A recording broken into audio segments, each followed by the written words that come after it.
What's up, brother? What's going on?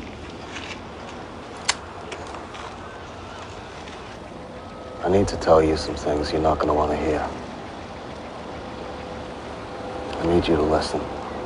Pleased to have with us in the studio Kevin Camps, the radioactive waste watchdog with Beyond Nuclear. BeyondNuclear.org is the website, and you can tweet him at Beyond Nuclear.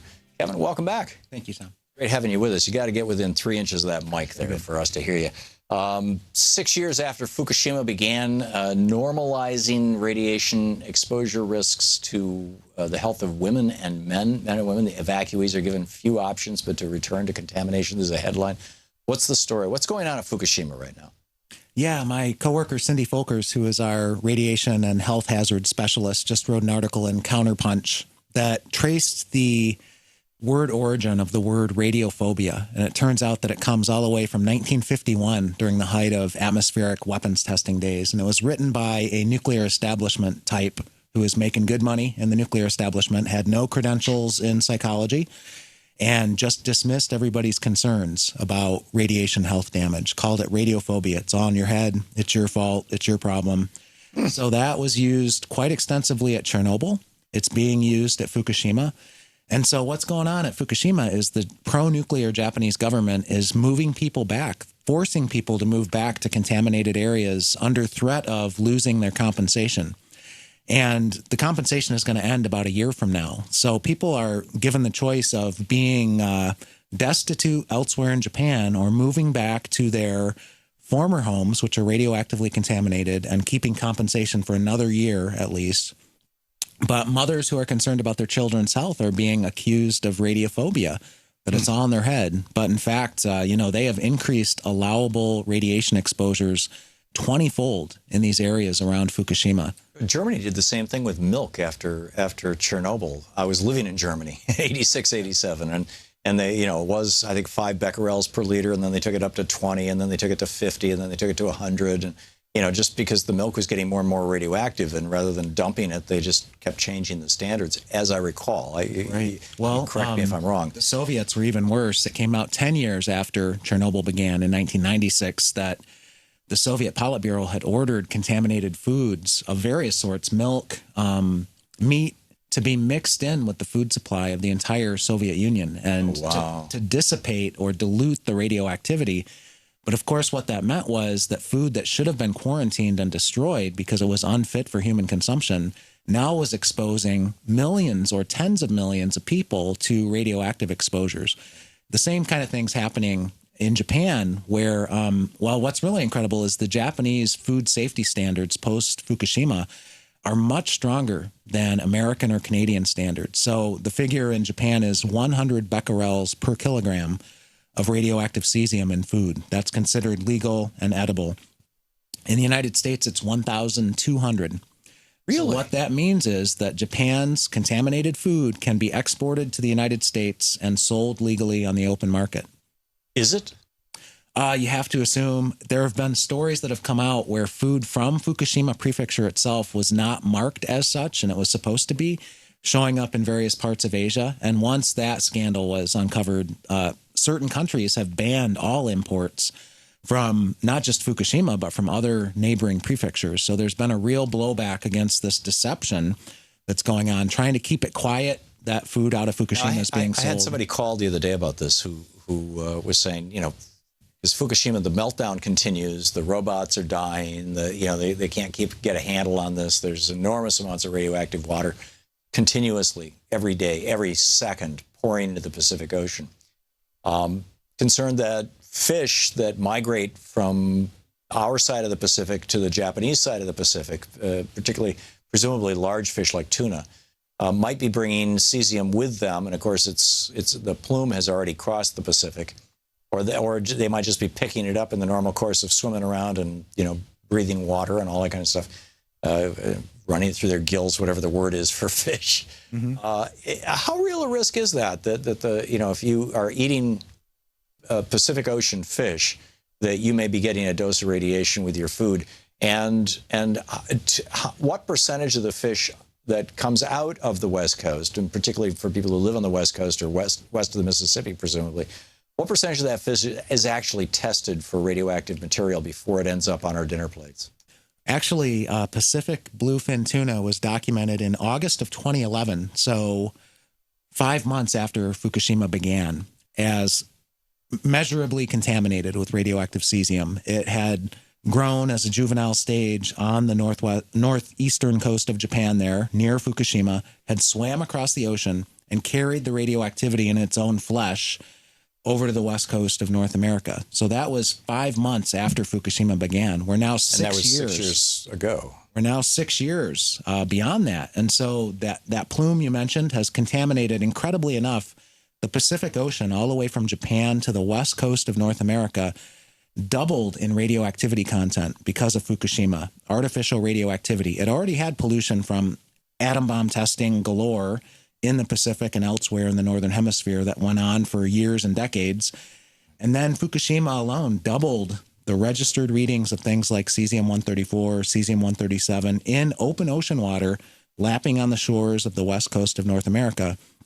And the dynamic that you have to watch out for big time is bioaccumulation, bioconcentration, biomagnification, where fish species like bluefin tuna, other predatory fish species that are at the top of the food chain are going to have a concentrated dose of radioactivity. Big fish eats little fish. Little fish is already radioactively contaminated, and it just builds up. And so that testing question you asked, the United States government, since Fukushima began, has been derelict in its duty, has not been testing the food supply. It's woefully inadequate what's going on. And in terms of atmospheric measurements in the first days and weeks after Fukushima, it was revealed that something like a third of the Environmental Protection Agency's radiation monitors in the United States were dysfunctional. They were not operating. The batteries hadn't been replaced. And it, showed utter incompetence for one thing, but I think it's even worse than incompetence. It's an intentional downplaying of the health risks of Fukushima fallout. So it's the EPA and presumably the USDA who are responsible for this. I mean, these are agencies that with the Trump administration, they want to slash radically. So odds are we're never going to find out how radioactive our food is.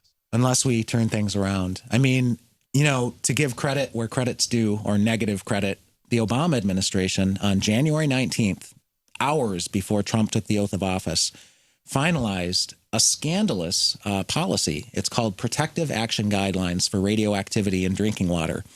And what the Obama administration did was increased allowable levels of radioactivity, and it depends on the isotope you're talking about, tens of times, hundreds of times, thousands of times, millions of times, depending on the isotope. It was a wholesale regulatory rollback, and it was based on what the Japanese government was able to get away with post-Fukushima. The U.S. decided if it's good enough for Japan, it's good enough for us. They just sold a shop on radioactivity in water post-nuclear incident. Whoa. So who's beyondnuclear.org, I'm assuming, is pushing back on this? Are there other groups? Is anybody raising a stink about this? I mean, you might want to talk about Chernobyl heart. I mean, what's the consequence of eating cesium or strontium? Yes. I mean, Nuclear Information and Resource Service has watchdogged that attempt to roll back those regulations for decades and was able to stop it time and time again. Even during the George W. Bush years, they tried at the end of the George W. Bush administration to do this. What Obama ended up doing, despite best efforts by groups like Nuclear Information and Resource Service, was to do worse than W was going to do. Whoa. Is this because of a revolving door at these agencies? Is this because of lobbying by the nuclear industry? Is this because there's some legitimate reason to do it? I mean, why? It makes the world a whole lot easier for the nuclear power industry. If they have an incident and they leave it that ambiguous, it's not necessarily a nuclear power catastrophe of the scale of Fukushima or Chernobyl. It could be something like a medical isotope shipment in a vehicle that crashes and releases its contents into the environment. Any incident all along that spectrum, these are going to be the allowable levels of radioactivity in water until the U.S. government can get its handle on things, and that could take years. Wow. So people will be exposed to, and you mentioned Chernobyl heart, radioactive cesium-134, radioactive cesium-137. Where does that go in the human body? It goes to muscle tissue, including the heart. And so Chernobyl heart is the title of an Oscar Award-winning short documentary from over a decade ago that showed that congenital heart defects in babies in Chernobyl are bad. This is the Thom Hartmann Program. Kevin Camps, radioactive waste watchdog with Beyond Nuclear, beyondnuclear.org. Kevin, thank you for being with us. Thank you so much. We'll be right back. I need to tell you some things you're not going to want to hear. I need you to listen. Trust that what I want is the best thing for our club. Absolutely. Their recommendation was a mayhem vote. Oh, Christ, Jack. That's just not going to happen. Checks out. You need to hear me out. All right?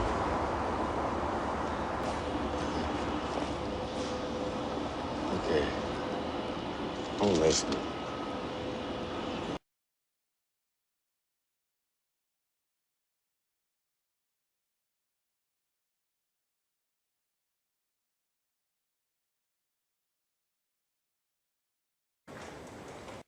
具体的にね、農業でね、どういう問題があるかね、ちょっと発言します。よく聞いてちょうだい。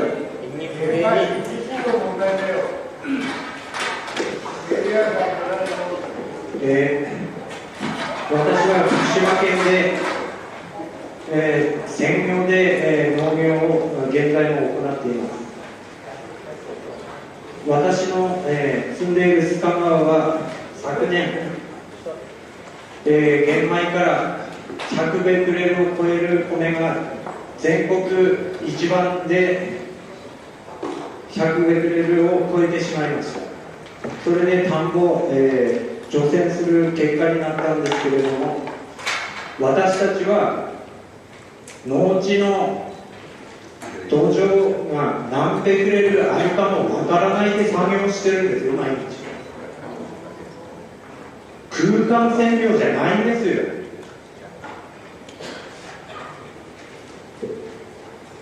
で、田んぼを除染するっていうことになって、私の地区は作業員はその地区の農家の私も作業員になってやったんです、仕事。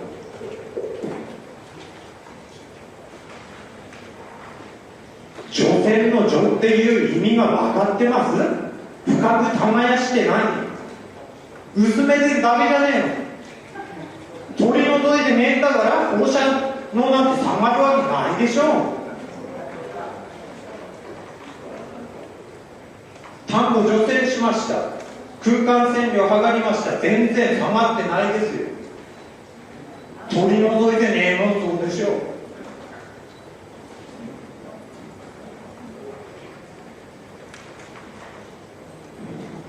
原発が爆発した当時と環境はもう2年経っても何にも変わってないんだから。農業資材だって汚染されてれば給付資材などは使用してダメだっていう指示が出てます。それも農家が何ベクレルあるなんてわからないですよ。で、新しく買い直ししてどうしてくれん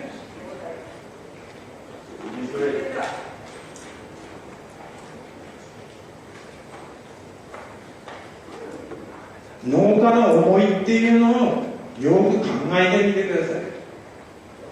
私たちは作物を生産して安心安全なものを自分でも食べて消費者の方にも販売してそういう収穫の喜びが今はないんです。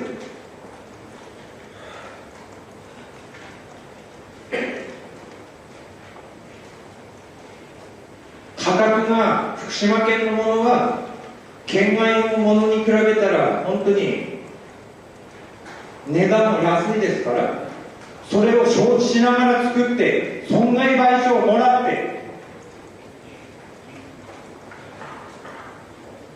農家は何の活力がありますか？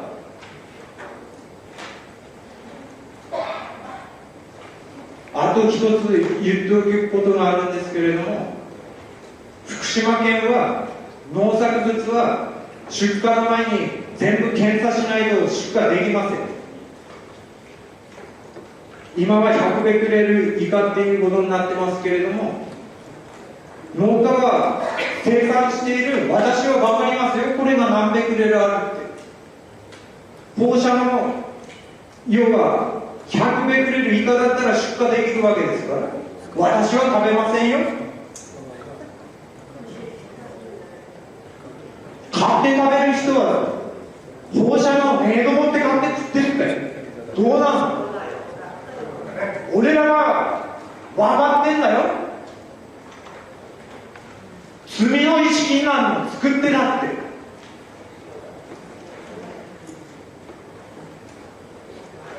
自分は食わねえけど人の人に食わせてんの。どう思いますか。ちょっと答えてください。じゃあ関連してちょっと待って、関連して今は深川地区のね農業の話をしました。もう一つ相馬の玉野地区というところの話をします。それを含めて答えて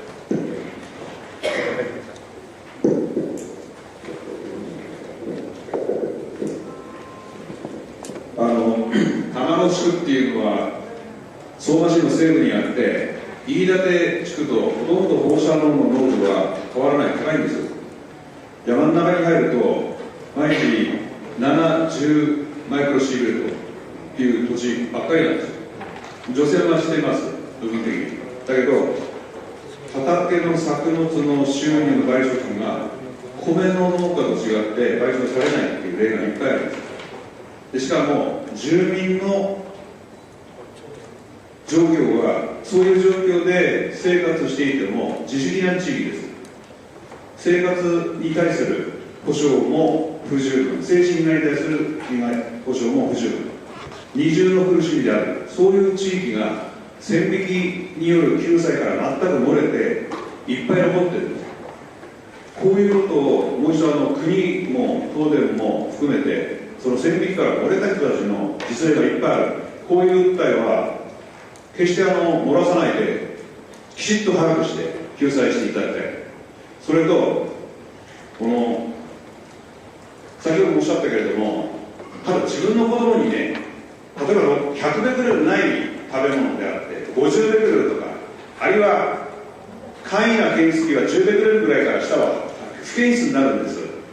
まあ安いやつがね、そんな高い性能のいいやつはなかなかそれがない。アルファ線もベータ線もガンマ線も全部測れるなんてのはなかなか高くて手に入らない。ガンマ線だけですよ、セシウムの普通は測るのは。でそれで測って不検出なんていうものを消費者が本当に信じて食べるか、食べないんですよ。そういう内訳が分かってるから。であなたも西田さんもおっしゃる、私が聞きたい、それから文科省のあなたにも聞きたいが、自分の子供に例えば10ベクレルだからこれ不検出100ベクレルよりもはるかに低いんだから OK だよと言われて、それを進んで食べさせたいと思いますか。食べたいと自分でも思いますか。はい、医者なんて食べるんですか。私は進んで食べる。ああ、犠牲的な精神でとても立派でも子供には食べさせないんですよ。でそれが実態ですよ。西田さんは私と同じか、まあ私と似たような年合いだからもうしょうがねえや、役目から死んでみせようとあるかもしれないが、自分の子供にはそれ食わせたいと思わないでしょ。放射能っていうのはそういうもんですよ。指導者ののんきにそこに座って見せているけれども、自分の子供には食わせたい、そこで済ませたいとは思わないでしょ。これがね、国家がきちっとやんなきゃならない本当の問題なんです。それをね、それを今の中間指針追放だかなんかで書いていない、それをきちっとやらない、最低基準だと国は明言してにもかかわらず東電はそれを手当てを取らない。それを大の場でこうやって見て聞いて知っているにもかかわらず、権限を持っているね、規制権限を持っている国がそれに対してね、一言も言わない。こんな情けないことがどこにあるか。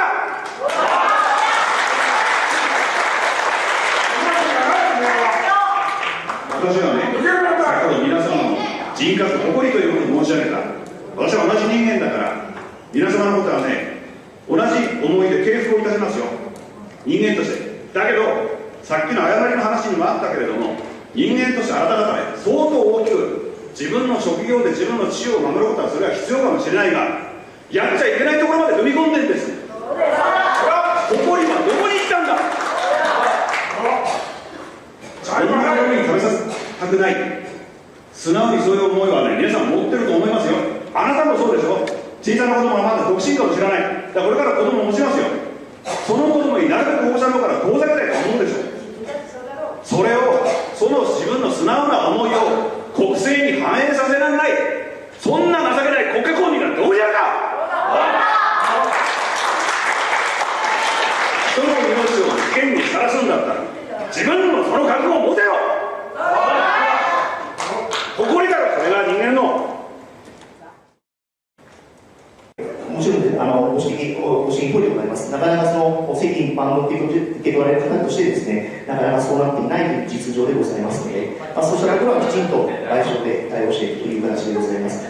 先ほど福島のものを、食べれるのかというのをご指摘いただきました。これは福島県の方では、例えば、経産省の方にもですね、実はその福島県産の、お米の直売会みたいなのがですね、ございまして、そういったものについてもですね、私はこれ個人的な話でございますけれども、買ってですね、家の家族のものと一緒に食べたりしているところでございます。こういった形で、福島県の農家の方々の風評がですね、少しでも回復すればですね、これはやはり、そうした形に持っていくべきというふうに思っておりますので、我々としては、そうしたやはり安全なものは安全、やはり本当に危険なものは危険なものとしてですね、きちんと対処していかなきゃいけませんが、安全なものは安全という形でですね、これは風評の解消に努めるということをですね、国としても努力してまいりたいと思います。これは単に賠償だけの問題じゃなくて、農業政策の観点からですね、そうした風評の解消というのは、これまた農水省の方でございますけど、彼らもまた努力しているところでございますので、やはり国としましては、何回も申し上げますけれども、そうした風評解消に向けた努力という形でですね、福島県農家の皆さんの活動をですね、サポートしていきたいと思います。はい、風評について、風評っていうけどね、風評じゃないんですよ。いいですか？風評っていうのは根も葉もないものなの。根にも葉にもあんの。わかる？物からでないからいいじゃないんだって。農家は農地汚染されて何千ベクレルって私は測ってます。全部あるんですよ。それ持ってってくれよ。そう言うんだったら、風評被害って言うんだったら全部持ってってくれ。物からでないからいいんじゃないんだよ。わかるよね。いつも言ってるよね、ヒロさん。そういうことなんだよ。それで賠償されてるって言ってるでしょ。賠償されないのなんだって西田さんに何回言ってるじゃないですか。されないんです。今まとまってるやついっぱいあるんです。リンゴの賠償出ないんです。福島市の農家で指導してますか？指導さんに指導してよ。ちゃんとやってよ。それ言ってんだけど全然進んでないでしょ。そういう